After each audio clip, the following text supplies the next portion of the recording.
اور دوسرا مسئلہ میرے لیے سکندر کی ایک تصویر اور نسرین کی تصویر اور اس کا جوڑا تھا، جس کو حاصل کرنا میرے لیے کافی مشکل تھا۔ اس لیے اس وقت عورت کی بات سن کر خاموش سے لوٹ آئی۔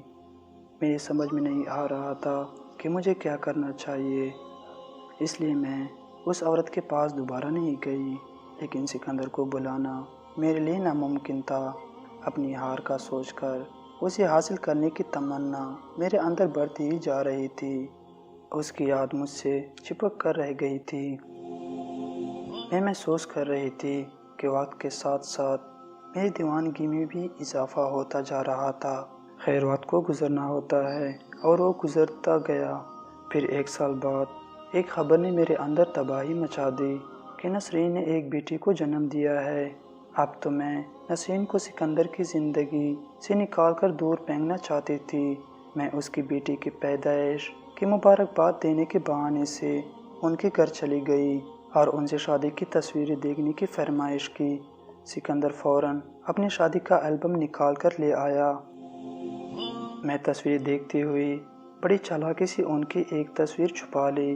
میں نے سکندر سے کہا، میں نسرین کے لیے اپنی درزی سے ایک سوٹ سلوا کر دینا چاہتی ہوں، مجھے ناپ کے لیے نسرین کا ایک سوٹ دے دو۔ پہلے تو سکندر منع کرتا رہا، پھر میرے اصرار کرنے پر نسرین کا ایک جوڑا دے دیا۔ ان چیزوں کو لے کر میں فوراً اس کامل عورت کے پاس پہنچی۔ وہ مجھے دیکھ کر سمجھ گئی میں کس لیے آئی ہوں۔ مجھے دیکھ کر کہنے لگی، میں تو سمجھ گئی تھی تم نے اپنا ارادہ تبدیل کر دیا ہے، کیونکہ اس بات کو کیے ہوئے 1 سال گزر گیا۔ میں نے عورت سے کہا، تم جتنا جلدی ہو سکے میرا یہ کام کر دو، میں نسرین کو اور برداشت نہیں کر سکتی۔ میری بات سن کر اس نے اگلے دن صبح 8 بجے آنے کا وقت دیا تھا۔ ساری رات میں نے کروٹیں لیتے ہوئے گزاری۔ دوسرے دن میں ابو سے دوست کی شادی میں شرکت کا بہانہ کر کے 4 دن کے لیے اس عورت کے پاس پہنچ گئی۔ پیسے لینے کے بعد اس نے کچھ سامان اکٹھا کیا اور ہم 2 آدمیوں کے ہمراہ دوسرے شہر روانہ ہو گئے۔ آبادی سے کافی دور سنسان علاقے میں عورت نے گاڑی روکنے کا اشارہ کیا۔ وہاں قریب ہی ایک جھونپڑی بنی ہوئی تھی۔ عورت نے پہلے سے ہی جھونپڑی میں سارا انتظام کر رکھا تھا۔ پھر وہ دونوں آدمی کہیں چلے گئے اور ہم دونوں جھونپڑی میں داخل ہو گئے۔ جھونپڑی میں پہلے ہی سے مختصر سا سامان موجود تھا، جیسے چادر، لالٹین وغیرہ۔ چیزوں کو دیکھ کر یہ اندازہ ہو رہا تھا جیسے یہاں کوئی رہتا ہو۔ رات 12 بجے کے قریب عورت نے آنکھیں بند کر کے کچھ پڑھنا شروع کر دیا۔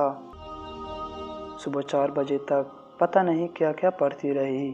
اس کے بعد اس نے ایک نکیلا خنجر نکالا اور اس تصویر کو درمیان سے کاٹ دیا اور پھر ہم جھونپڑی میں ہی سو گئے۔ اگلے دن سورج نکلنے کے بعد اٹھے تو وہی 2 آدمی ہمارے ساتھ آئے تھے، ہمارے لیے ناشتہ دے کر چلے گئے۔ اس کے بعد سارا دن کوئی پڑھائی نہیں ہوئی، سارا دن بور گزرا۔ پھر رات کو 12 بجے عورت نے دوبارہ اپنا عمل شروع کر دیا اور نسرین کے کپڑوں پر کچھ پڑھ پڑھ کر پھونکتی رہی۔ صبح 4 بجے عمل ختم کر کے ہم سو گئے۔ اب عمل کی تیسری رات تھی۔ اس نے اسی خنجر پر کچھ پڑھ کر پھونکا اور خنجر کی نوک میری انگلی میں گھونپ دی۔ میرے حلق سے تکلیف کے باعث ایک زبردست چیخ نکلی۔ میری انگلی سے بہتا خون وہ ایک پیالے میں جمع کرتی رہی۔ جب پیالہ بھر گیا تو میری انگلی پر ایک کپڑا باندھ دیا۔ تب اس نے نسرین کی قمیض میرے خون میں بھگو دی۔ صبح 4 بجے عمل ختم ہو گیا۔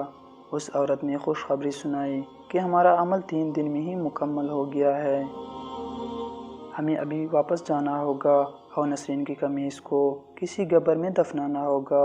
اب سکندر صرف اور صرف تمہارا ہے۔ قبرستان میں نسرین کی قمیض دفنائی اور ہم واپس آ گئے۔ مجھے ایسا محسوس ہو رہا تھا کہ آج میری زندگی کی سب سے بڑی جیت ہو۔